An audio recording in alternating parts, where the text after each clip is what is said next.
My name's Ashley, and I'm going to tell you about my fit.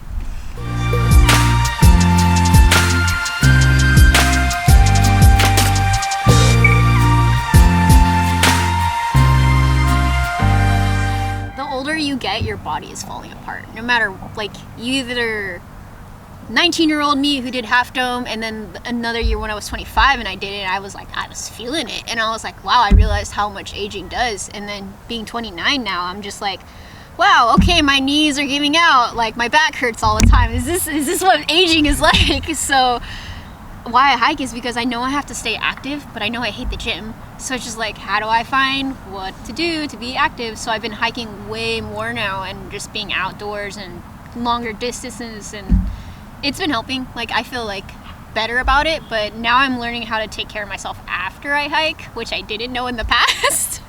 Which is like Epsom salt baths and things like that. Yeah, so that's been helping me. I can't tell you when I started hiking, but I can tell you like I guess the first hiking trip that kicked my ass was Half Dome, and I was 19, and my sister's all like, hey, we're gonna go hike Half Dome in Yosemite. I'm like, cool, I'm down to do that. It sounds fun. It's high. Totally got this. Totally didn't like have hiking shoes or anything. I was like borrowing her clothes and all this stuff. Like, was not a hiker, but I liked being outdoors, so I knew I could do it, and I'm stubborn. So I was like, yeah, we'll totally do this. So I go there and was not expecting to feel sore, not expecting to get my ass kicked going up the elevation, and just like, that was my first actual like legit hike where I was like, this is tough. Half Dome was also the day I also realized I liked hiking. Like, Yosemite is really pretty, and that's probably one of my favorite parks to go to, but it's like, just being out in nature is what gets me out there. And oh man, you see the waterfalls, different it's like natural. Like, it's not man-made, and that's what gets me out there. It's so weird because it's like a love-hate relationship. Like, I love hiking when I'm not hiking. Like, I like the thought of like, oh yeah, I'm going hiking this weekend, I'm so prepped, I got all my backpack stuff and ready, and then while I'm hiking, I'm like, why do I do this to myself? Why am I pushing myself this hard? I'm tired, why am I doing this? Like, what is this all for? And again, it's the after of looking at what you accomplished is what makes me happy that I did it. But during it sucks. It's like working out, like you're tired and you're like, oh, you just gotta push through this, and that's the only reason why I get through hiking is because I'm pushing myself through it. But it's not necessarily fun while hiking, especially the steeper ones. Yeah. Oh man, but it's really pretty. Oh, this hiking trip sucked. But we were thinking, oh, like, cool, it's 15 miles. Like, I read the comments saying, oh, this is gonna be like a really steep hike, and I'm like really steep, and I'm like, okay, cool, it's gonna suck. But I was prepared. I'm like, it can't be that bad. So we get there, and it's like 7 a.m. and like the fog's rolling in, and you're really high and you can see the fog rolling out, and it was really cool. And then we get to the hiking trail, and there was a bunch of wild pigs, because not boars. So they're wild pigs, and there's wild pigs everywhere. So like, oh man, this hiking trip is gonna be awesome. So we start going on the trail, and it was like 64 degrees, so it was really chilly, and all of a sudden we got lost. So we get lost. I get lost on like all my hiking trails that I go on, but I don't really mind because you just see more. And all of a sudden the trail starts going legitimately like this. So we were like almost climbing up these hills, and we're like, oh yeah, this makes sense. We're going to a peak, so this is the right trail. And then we looked, and it was like, oh, this isn't the right trail, but it'll take us where we need to go. So then we do that hike, and we're like, okay, we're at the top. And then we looked up where Mount Sizer was supposed to be at, and it was like far away down another ravine, back up again, and it was all the way like we could see where we needed to go, and we're like, that's pretty far. And it was kind of discouraging, but we were like, we'll get through this. So if you talk a lot during your hike, it kind of goes by faster.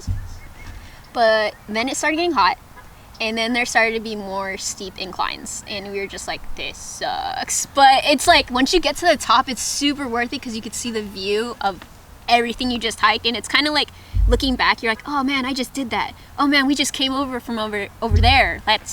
We did a lot. You can see your accomplishments while you're hiking, and that's also why I like hiking, and that's why I like peaking too. You're like, whoa, I've been up there. Whoa, I've been up there. The reason for each hiking trip has its a goal. So like, well, at least for me, that's what makes me want to accomplish it. So like peaking, you're trying to get to the top of the mountain and then make it down. So your goal is to get to the top. And that's what's getting me through is I'm trying to get it to the top. And then for like those like not steep trails and you're just kind of going somewhere, I choose the ones that have waterfalls at the end, or like you're going to a destination.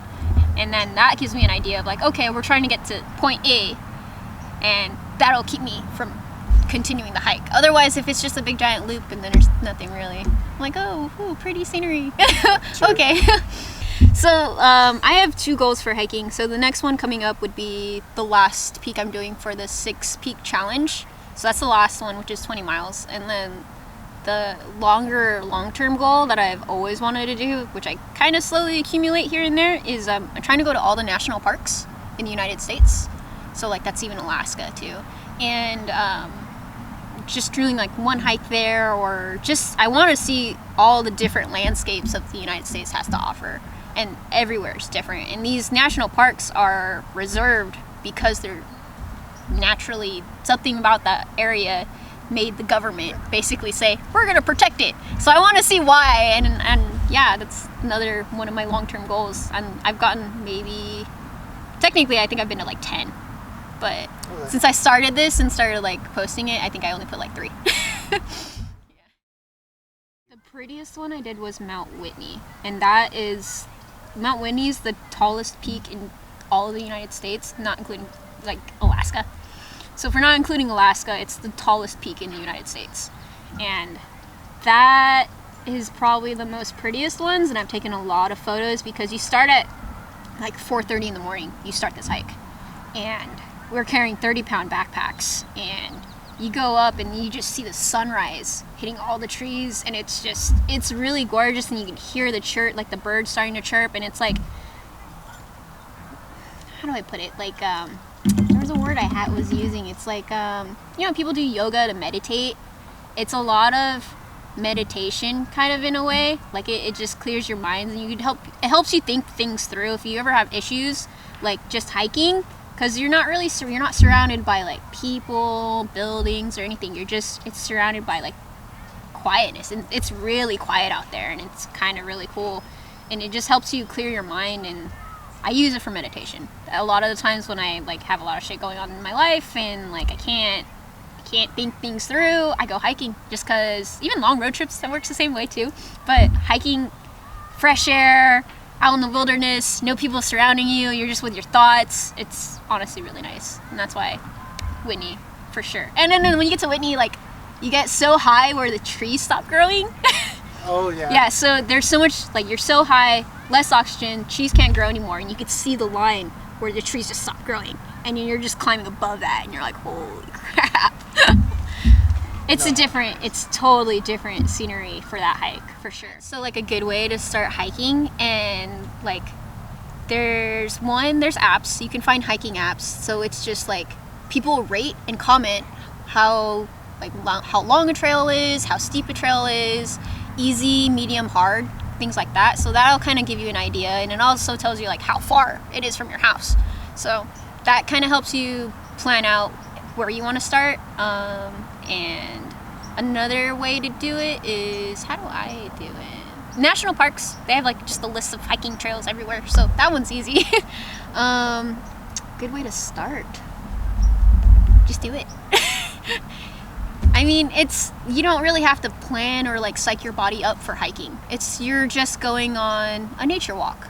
Another nice term for nature walk. Just bring water if you're going on a short term, things like that. And then once you start building up the stamina to walk farther and farther, you can start getting a bigger backpack. You can get a camelback, things like that. And you can go on longer trails, or some people go backpacking for like days on out, which is pretty intense. I've done it. But just the only thing I have to say for hiking is you want the right gear for hiking. So like the short, easy hikes, you can probably live off your Nikes or something like that. But once you start doing those 20-mile, 17-mile hikes that I've been doing, you're gonna need the expensive hiking shoes. As crappy as it sounds, you can buy used ones, but you're gonna need good hiking shoes. You're not gonna want to wear cotton. That's another thing, what I've learned.